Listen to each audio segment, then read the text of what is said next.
নতুন ধারাবাহিককে জায়গা করে দিতে একে একে বিদায় নিচ্ছে স্টার জলসা এবং জি বাংলার জনপ্রিয় ধারাবাহিকগুলো। জলসাতে আসছে নতুন সিরিয়াল, তাই নাকি বিদায় নিচ্ছে খারাপ ফলাফল করা একটি সিরিয়াল। অ্যাক্রোপলিস এন্টারটেনমেন্টের গাঁটছাড়া একসময় অনেকগুলো সপ্তাহ বেঙ্গল টপার হয়েছিল।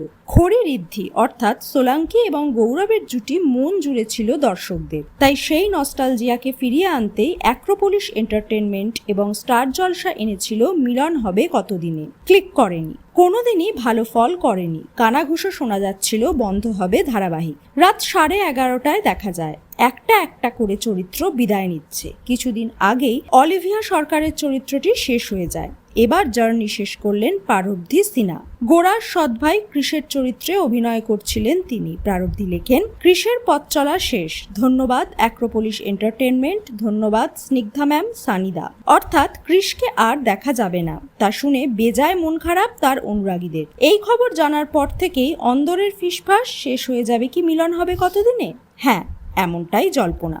একে একে আরও অনেকগুলো চরিত্র বিদায় নেবে অ্যাক্রোপলিসের বর্তমান প্রজেক্ট থেকে। আর এভাবেই ধীরে ধীরে শেষের পথে এগোবে মিলন হবে কতদিনে।